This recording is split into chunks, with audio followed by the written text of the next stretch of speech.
샬롬 샬롬 샬롬 샬롬. 하나님 사랑합니다. 여러분 주 안에서 사랑합니다. 열왕기상 7장 13절에서 15절 말씀 야훼 일에 이 말씀을 함께 은혜를 나눕니다.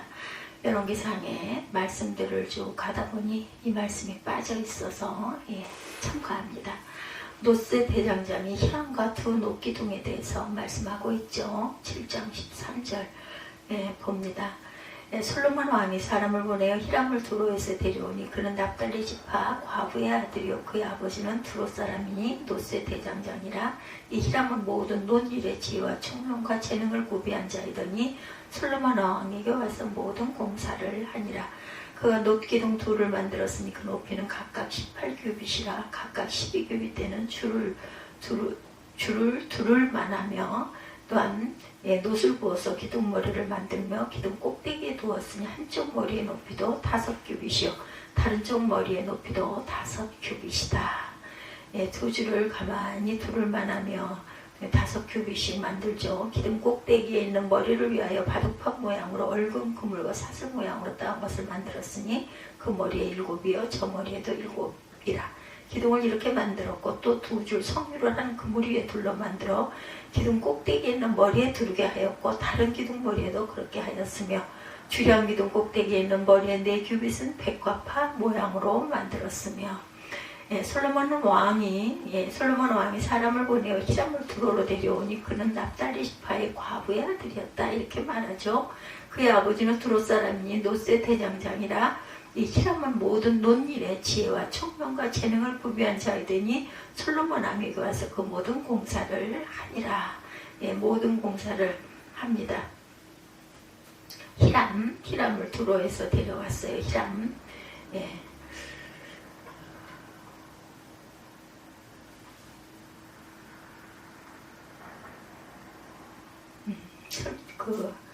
솔로몬 왕에게 와서 그 모든 공사를 하니라. 성경에 야훼 이름과 연결되어서 나오는 명칭들이 많이 나오죠. 예를 들면 야훼 니시라는 명칭, 승이죠. 이 말은 야훼는 나의 깃발이라는 뜻입니다.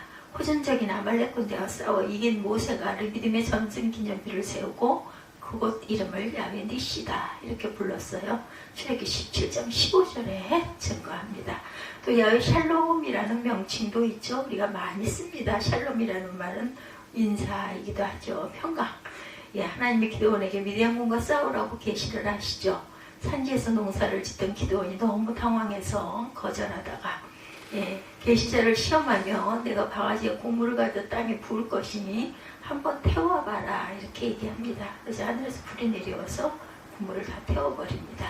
그때 기드온이 또 너무 놀라 내가 감히 야훼를 시험했습니다 하고 두려웠을 때 또한 하나님이 말씀하죠. 걱정 마라 너는 죽지 않으리라.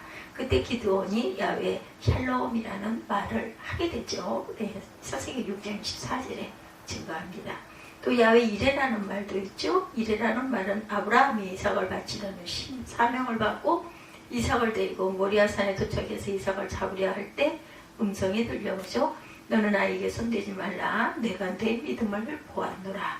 그리고 뒤를 보니 하나님께서 양을 준비해 주셨어요. 아브라함이 준비된 양을 잡아 제물로 바치고 한 말이 야훼 이레. 야훼께서 준비하셨다는 뜻이죠. 창세기 22장 14절입니다. 그때부터 모리아산은 야훼 이레산이다 이렇게 불러집니다. 그때부터 우리는 생각 밖의 일이 잘 될 때 야훼 이레 이렇게 말합니다. 나는 상상도 못했는데 야훼께서 준비하셨어요.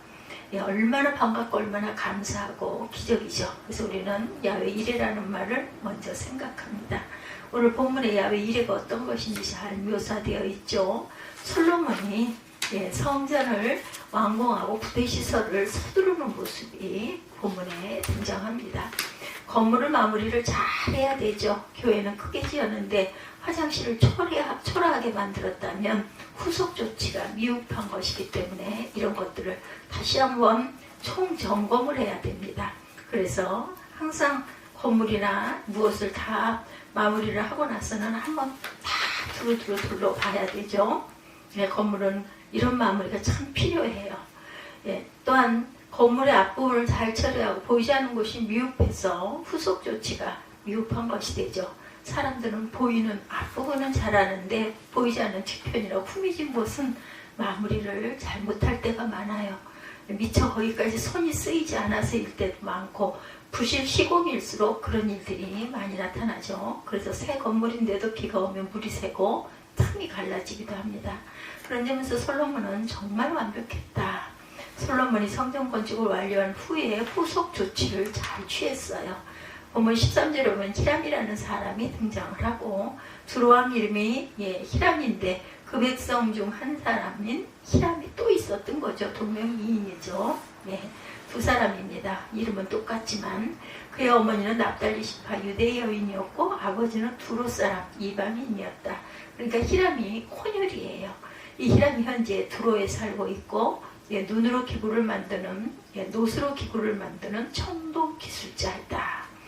두로왕 히람이 노스를 잘 다루는 기술자인 이 히람을 솔로몬 왕에게 추천을 했고 솔로몬이 이 사람에게 부대 시설을 맡깁니다. 여기서 몇 가지 은혜를 우리가 발견하게 되죠. 기술자나 실력자는 언제나 초야에 묻혀서도 발굴된다는 것. 금덩이는 아무리 땅속에 깊이 묻혀 있어도 사람들은 땅을 해치고 파냅니다. 금덩이는 그만한 가치를 지니고 있기 때문이다. 사람도 그만한 가치를 지니고 있으면 선전 안에도 발굴하게 되어 있다는 거죠. 사람이 어느 면에서 능력 있고 기술을 지니고 있으면 자기 선전을 하지 않아도 언젠가는 발굴되어 빛을 보게 된다. 그것이 하나님의 섭리입니다. 목사의 경우도 꾸준히 자기 향상을 도모하고 능력을 갖추고 있으면 부름을 받게 되죠. 이것은 일반인에게도 마찬가지입니다. 실력자는 누구나 마찬가지로 발탁되게 되어 있어요. 그런데도 사람들이 너무 인간적으로 수단을 쓰고 백을 동원하고 돈을 들고 다니는 것은 실력이 없어서 그런 것이죠. 사람이 실력이 없으면 늘 백을 써서 하고 돈을 들고 다닐 수밖에 없어요. 그런데 실력을 갖추면 내가 나서지 않아도 빛을 보게 됩니다. 이 히람이라는 사람도 아주 보잘것없는 사람인데 이 사람은 저 이방 땅 변방에서 초라하게 살아가던 무명의 부족이었어요. 거기다 유대 여인과 두로 남자 사이에 태어난 혼혈인이다. 근데 이 사람이 노술 다루는 청동 기술의 숙련자가 됩니다. 이 사람이 마침내 두로왕의 추천으로 솔로몬에게 발탁이 되죠. 사람은 자신이 준비하고 있으면 이렇게 발굴되게 되어 있다라는 것. 그리고 하나님은 필요하신 일이면 하나님이 이렇게 예비해 두셨다가 보내주십니다. 그런 것을 체험한 사람들이 야훼 이레란 말을 합니다. 그 말은 하나님이 예비하셨다라는 뜻을 갖고 있어요. 그래서 마침내 이 히람이 솔로몬이 성전을 짓는 데 참여하는 영광을 얻게 되죠. 그것도 이방나라 왕이 추천하여 하나님의 성전을 짓게 됐어요. 이것이 하나님이 하시는 일.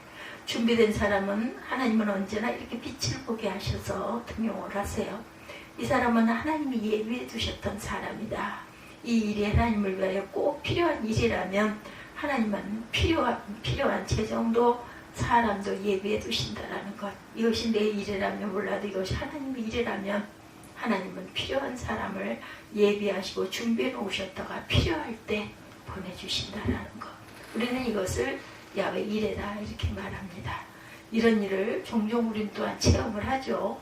하나님을 위하여 꼭 필요한 일을 할 때 하나님을 얼굴도 모르는 사람이 와서 돈을 내놓으며 일을 하라고 하는 경우도 있어요. 그것은 우연이 아니고 하나님이 하시는 일의 방법이다. 오늘 본문에도 솔로몬이 부대 시설을 하는데 노술 다루는 숙련된 세공자가 필요했어요. 자기 나라에는 그런 사람이 없습니다. 그때 생각도 못했는데 두로왕 히람에게서 사람을 보낼 테니 활용해봐라 이렇게 연락이 오죠. 본유 시골 구석에 박혀있던 히람이라는 사람. 솔로몬이 그렇게 찾던 노술 다루는데 1인자라는 거예요. 솔로몬은 상상도 못했는데 하나님이 예배해 두셨다가 보내주신 야훼 이레입니다. 이럴 때가 많죠. 이 사람이 얼마나 신비한 사람인가 하면 14절에 모든 논일의 지혜와 총명과 재능을 구비한 사람이다 이렇게 평가합니다. 오늘날로 말하면 노술 다루는 장인이라는 거죠. 그래서 솔로몬이 노술 다루는 일을 그에게 전폭적으로 맡깁니다. 이런 사람은 아무리 감춰 숨어 있어도 세상이 발굴하게 되어 있어요. 근데 히람이라는 사람이 일을 너무나 충실하게 해요. 이 사람이 마침내 능력을 발휘합니다. 그가 한 일이 몇 가지가 있는데 기둥 2개를 세우는 일. 히람이 노스로 만든 2기둥을 성전 앞 현관에 세웠다. 그 높이가 18규빗, 한 규빗은 45cm, 8m 10cm 되는 높이에요. 그 기둥 2를 성전 문 앞 좌우에 세웁니다. 그리고 오른쪽 이름을 야긴이라 했고 왼쪽 기둥 이름을 보아스라고 명명합니다. 이것을 히람이 세웠다. 이방인 히람이. 그 야긴이라는 뜻은 저가 세우리라는 뜻이고 보아스라는 뜻은 그에게 능력이 있다라는 뜻을 갖고 있습니다. 네. 오른쪽 기둥이 야긴, 그리고 왼쪽 기둥이 보아스, 능력이죠, 능력. 예. 저가 세우리라. 살아가면 또 갈등이 생기고 고민이 생길 때가 많아요. 우리가 사람들은 그때 발생한 일에 비해 내 힘이 부족해서 감당할 수 없을 때 능력의 불균형을 느끼게 됩니다. 그래서 이 일을 해야겠는데 힘은 부족하고 고민이 생기죠. 그때 고민하고 갈등하기 전에 한번 물어봐야 할 것이다. 일이 정말 하나님께 꼭 필요하신 일인가? 일이 하나님께 꼭 필요한 일 같으면 반드시 하나님이 허락하실 것이라는 믿음이 생기죠. 그래서 야긴입니다. 예, 우리에게 이 야긴의 믿음이 필요해요. 야긴. 예, 보아스는 능력이 있다. 예, 야긴은 저가 세우리라 라는 뜻을 갖고 있죠. 예, 보아스는 능력이 있다. 오른쪽 기둥 이름이 야긴, 왼쪽 기둥이 보아스입니다. 능력이 있다. 왜냐하면 이게 하나님이 필요로 하시는 일이라면 하나님 반드시 이루실 것이기 때문이다. 그것이 야긴.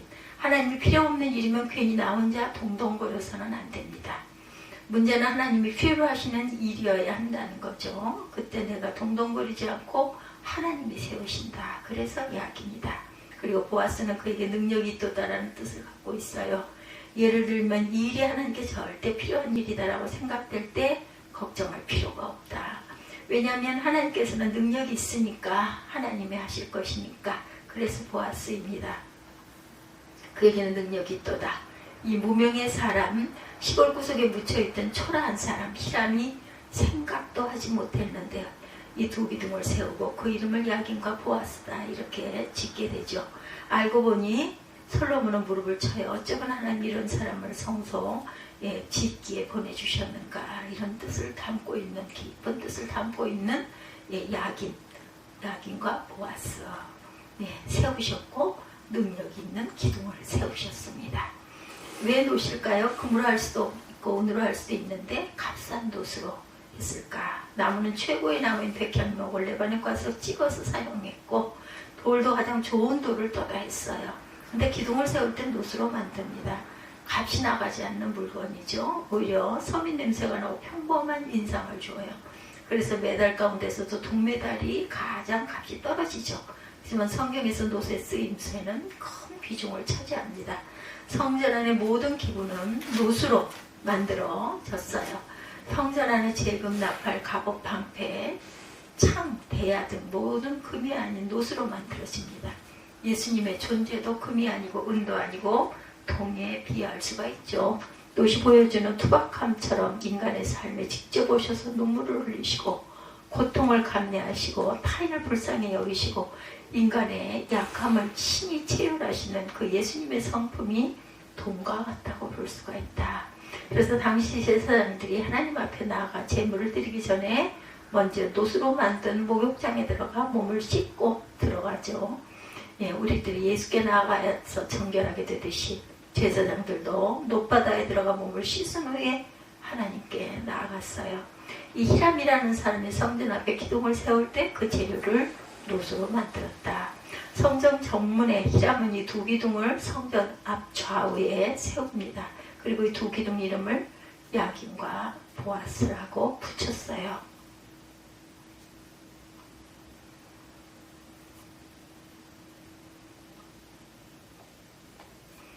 세우셨고 무엇을 능력을. 그러니까 누구든지 성전 앞에 서 있으면 큰 기둥 2를 먼저 보게 된다. 모든 건물은 정문과 현관 부분이 얼굴이죠. 사람의 간판이 얼굴인 것처럼 얼굴이 번듯하게 생겼으면 보기에 좋듯이 모든 건물도 현관이 얼굴이라는 거죠. 그 현관을 보면 그 건물의 품위를 알 수가 있습니다. 사람은 얼굴이 중요해요. 그래서 사람들이 얼굴을 가꾸느라 정신이 없죠. 사람의 내면과 마음과 정신 속에 무엇이 들어있는가 하는 문제는 다음 문제다. 건물도 마찬가지예요. 우선은 현관의 모습부터 봅니다. 그리고 그 건물의 내부도 중요하고 공간 배치도 중요하지만 그것은 얼굴을 본 다음에 할 일이죠. 우선은 앞부분 솔로몬이 지은 성전 앞 얼굴에 큰 기둥 둘을 좌우에 배치한 성전의 모습을 상상해 보면 얼마나 시원하고 가슴이 탁 트이죠. 장엄하고 엄숙하기까지 합니다. 현재 교회들이 이렇게 기둥들을 많이 세우죠. 그래서 앞에서 보면 보기에도 시원한 느낌들이 들게, 그래서 앞에 모습이 참 중요하죠. 그 의미에 대해서 봅니다. 히람이 두 기둥을 성전 앞에 세운 것은 이유가 있었어요. 거기에 신앙적인 문제가 들어있습니다. 그 당시는 이스라엘 백성들이 가나안에 살면서 원주민 7족속을 모두 소탕하지 못했어요. 하나님께서 그렇게 원주민을 소탕하라고 하셨는데도 백성들은 이해하지 않습니다. 처음에는 이 원주민들이 이스라엘 백성들은 무서워해요. 그래서 순종하였고 종로로도 했는데 세월이 가면서 원주민들이 왕성해집니다. 그리고 주변국들도 호시탐탐 이스라엘 백성을 노리죠. 그래서 이스라엘 백성들은 매일 불안하게 살아요. 그렇게 내심 불안해하면서 살아가고 있을 때 성전을 짓게 되었고 성전 앞에 이 두 기둥을 세우게 된 것이죠. 우편에는 야긴, 즉 하나님이 세우리라는 뜻을 세웠어요. 백성들이 이 기둥을 보면서 하나님이 우리를 지키신다라는 용기를 갖게 되었던 거죠. 그리고 왼쪽에 보아스는 하나님의 능력이라는 기둥이 세워집니다.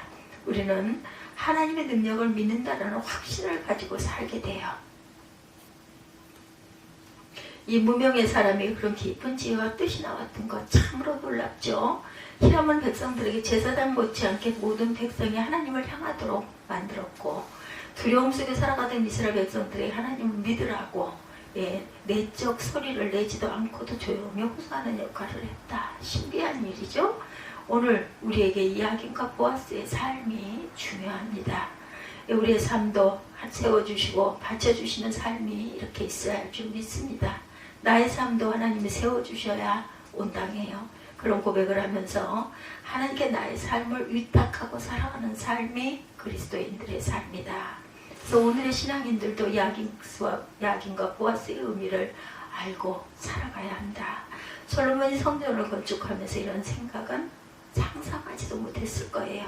하나님 이 사람을 미리 준비해 두셨다가 아주 적절한 시간에 보내주시죠. 그리고 일을 시켰더니 이런 기술을 발휘하고 아이디어를 창안해내고 또한 백성들이 하나님에 대한 신뢰와 믿음을 생각하며 살아가도록 두 기둥 앞에 세워서 하나님으로부터 위로와 격려를 입게 합니다. 그래서 결국 솔로몬은 성전 건축을 마무리하게 되죠. 그리고 성대하게 백성들과 함께 봉헌식도 하게 됩니다. 건축이 완성되기까지 이런 놀라운 일들이 나타나는데 오늘날 우리 교회들도 성전 봉헌할 때 얼마나 감기가 무량하겠어요. 그렇죠? 이스라엘 백성들이 이 무명의 사람을 통해서 하나님을 하신 일을 체험했듯이 저와 여러분도 그런 체험을 하게 되시는 삶 속에서 일생에 이런 체험, 이런 귀한 체험을 하게 되시는 축복의 주님의 자녀들이 되시기를 주님의 이름으로 축복합니다. 기도하시겠습니다.